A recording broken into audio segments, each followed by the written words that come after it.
Hi everybody, welcome to the first episode of Late Night with Chow Wei. So this was supposed to be an afternoon coffee talk kind of show, right? So in fact we had done a couple of talks called Kopi Gao. And the reason why we ended up having to do this late night show was because I've been too busy in the afternoon and I'm way behind schedule to do the series of videos that I told my team I would do. Well, today we're going to talk about how to avoid investment scams, addition envy. Well, addition envy because we're going to talk about how to avoid scams like envy asset management.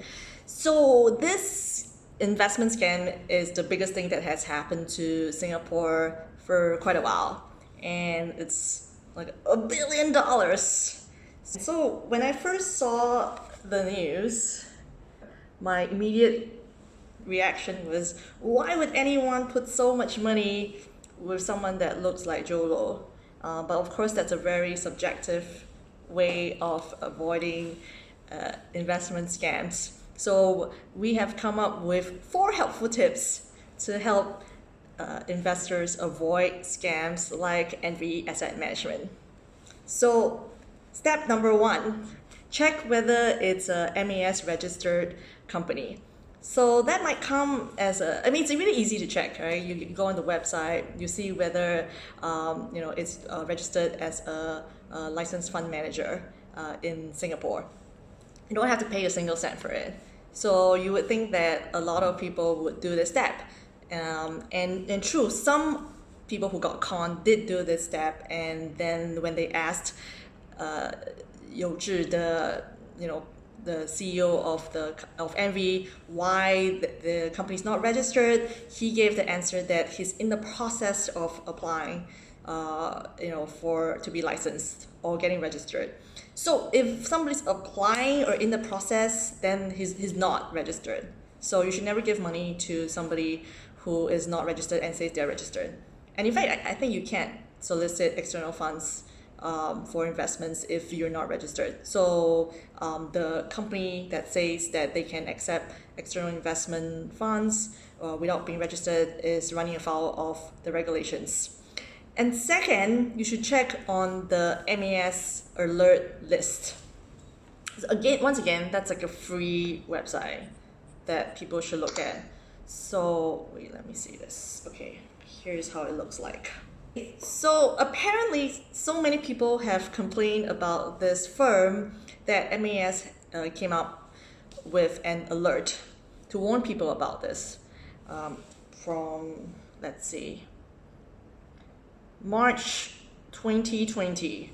So that was a whole full year before this whole scam got unraveled. So there was plenty of time for people to get out if they checked on these websites, but people didn't. Okay, the second step to take note of is that there's no such thing as guaranteed super high returns. So what Envy Asset Management did was to guarantee 15% a quarter, which is about 60% per annum, risk-free, like guaranteed risk-free. So when you hear the word guaranteed and you hear the word risk-free and the word 60%, that should have triggered a lot of alarms, bing, bing, bing, bing, bing, bing, bing, in your head. There's no such thing, right? So there is a risk-free rate out there. It's really low now in the world. It's 0, or in some parts of the world it's negative.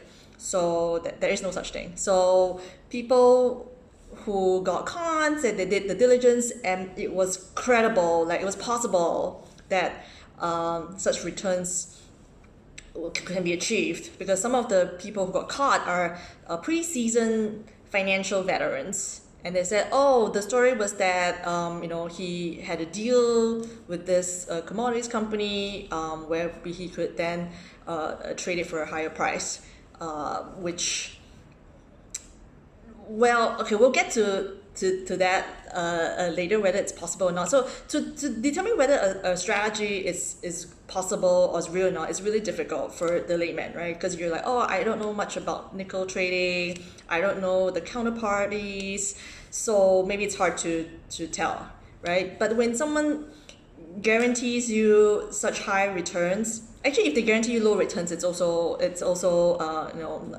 not so possible. Of course, like if they can guarantee you like I don't know, like 2%, 3% or whatever, then maybe, right, you buy in some government bonds or something that has like pretty low risk, right?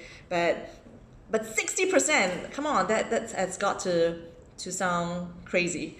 So once again, some people who got conned said that, oh, they actually put in little bits of money first and they got money back. Well, that's like typical Ponzi. That's the whole definition of Ponzi. So you shouldn't take that as a guarantee, or you shouldn't take that as proof that the strategy is real or the company is legit.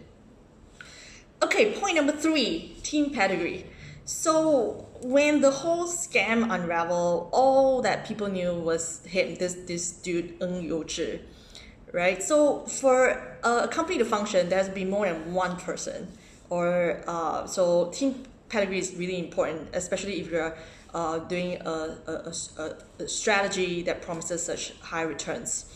So it's really weird if there's just like one guy doing this whole thing, right? So people have got to understand that it's a very competitive world out there. So we are heavily invested in the quant space, and there are plenty of people who are like PhDs out there, people who can solve this Rubik cube in like 2 seconds. I don't know, like there are lots of smart people out there. So it's quite difficult now for one person to be able to manage so much money and generate such high returns without a proper team. So you always have to check what the team pedigree is. And in this case, even if you think that he is this Superman who can handle this all by himself, what I found out, actually it was really hard to check what his background was. If you Google, you can't really find much stuff. But then if you go to the forums and I asked around, so it appears that he used to be an auditor at one of the big fours, and he serviced the commodities companies. So then he told people that, hey, he has this deal with this company where he could have this trade that would generate 60% a year. So the first thing is, and he's pretty young, like he's like I think 33 years old or thereabouts, so younger than me, right? So but for me, my initial reaction would definitely be like, why would he get this super duper good deal? It's not as if like he worked in some big investment bank before, or like was a super trader, or even came from much of a background, like some people maybe like you're like a Rockefeller or something. Okay, so there's a reason why you have this deal, right? So most of the time you should always be skeptical. Why would the person have this super good deal? Why would you have this good deal? So as an investor, I would also think like, okay, why am I getting this super good deal from this dude, right? So I'm always thinking, hey, by the time news comes to me, it's probably like many people have like rejected it or turned away the deal. So my usual thing is that I would think that things are too good to be true. But in this case, it was quite obvious, right? There's no team. There's one guy with not much of a background. I mean, not to say that he has to go to like Ivy League or whatever, right? Even though like, I'm not trying to be elitist or anything. Like a lot of people make it up there. It's like through like I mean, like it's very unlikely that someone like gets suddenly discovered at the age of like 33, right? So usually you would have been probably hired at a big investment or trading shop, or have been discovered before that. So that's point number 3, team pedigree. And the fourth point, and which could be the most important point that anyway I look at, would be outside activities of the founder or the main guy, right? So for him, not only can you not find much information about his pedigree or how he got involved in this space on the internet, but also you can find a lot of pictures or articles about him where he's involved in sports cars, like he sponsored, like he's the owner of some fine dining, Japanese fine dining restaurants.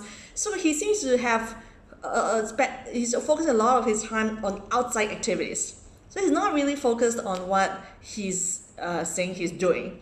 So that should be a kind of a red flag also, because like, if he's not managing it, like who's managing it, right? And And one sub point about this that like pops up again and again is like he has this collection like super fancy sports cars, including this sports car that costs, I don't know, 7-8 million, called Huaria or something. I don't even know this car brand.